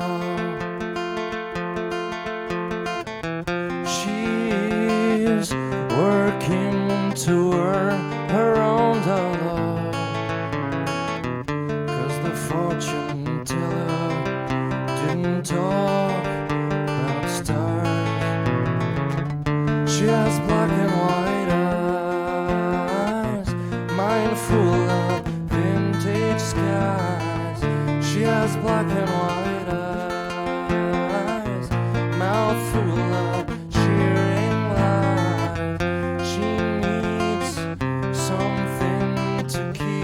Her feet on the ground, 'cause when she's flying around, she never wants to come back down. She lost her smile in 95 when she stopped up on the back seat of a stolen car. She has black and white, mind full of vintage skies. She has black and white eyes, mouth full of cheering lies.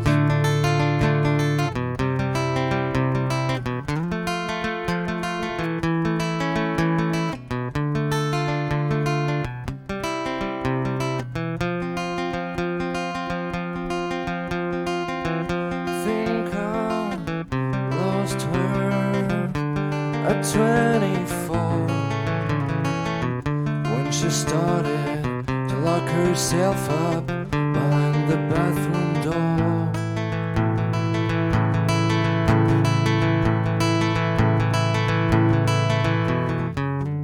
All along the white line, she can travel back in time. All along the white line,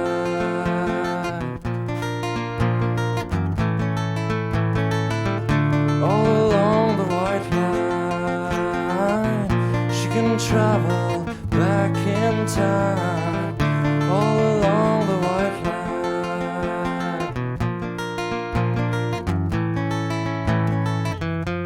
I'm on my way, looking up today. Never mind them, could be worse than tears they fly away.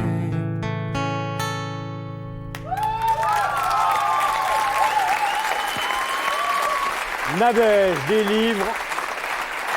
Alors,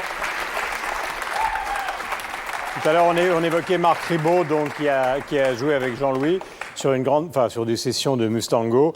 On le retrouve dans The Soul of Man de Wim Wenders, pardonnez-moi. Donc, ça, c'est l'album. Nadège. Alors, parlons de rock anglais, n'est-ce pas? Voilà, pourquoi pas. British.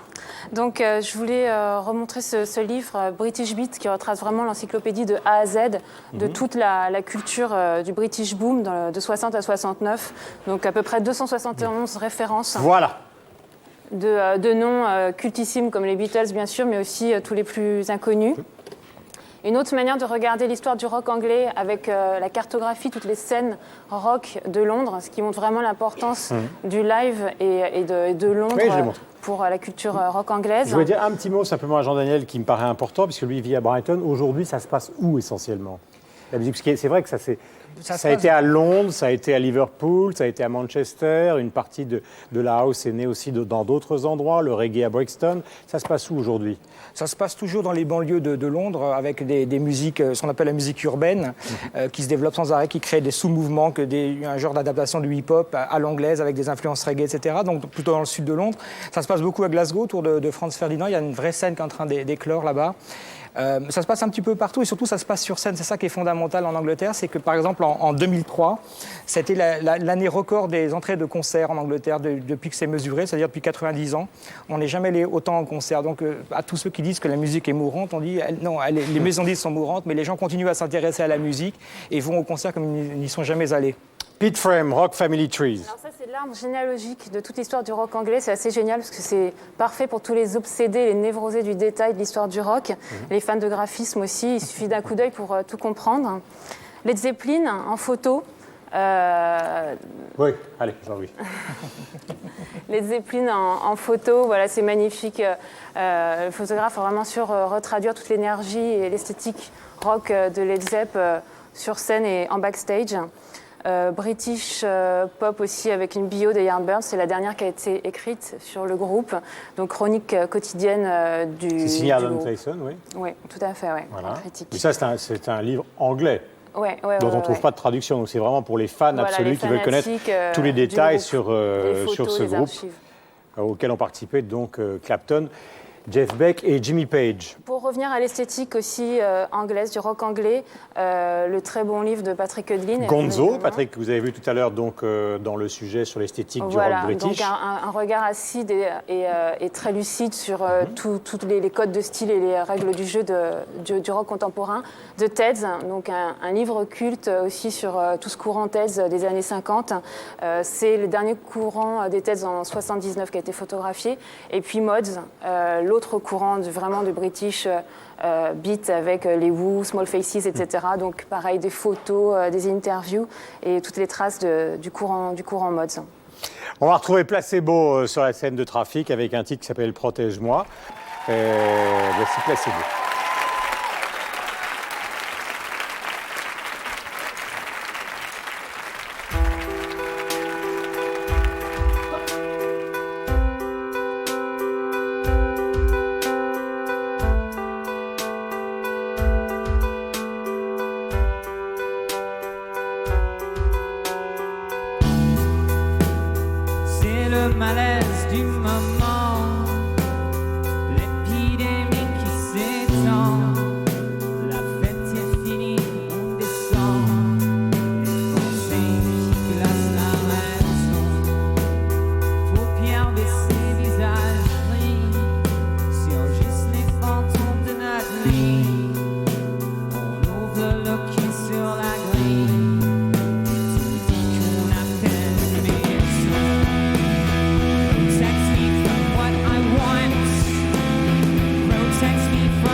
Brian Molko, Stephen, Steve. Dormir avec les fantômes, donc le dernier album de Placebo, avec donc le titre que vous venez d'entendre qui s'appelle Protège-moi. Et puis donc au milieu du mois de mars, je crois le 18 mars, le live à Paris, à Bercy de Placebo. Vous pourrez vous procurer bien évidemment où vous le souhaitez. Merci mille fois. On retrouve la musique dans 2 jours, figurez-vous, sur France 2, parce qu'avec Jean-Luc Delarue, on sera présent le samedi soir pour les victoires de la musique. Dans un instant, c'est le journal de la 2. Merci, ciao et bonne nuit.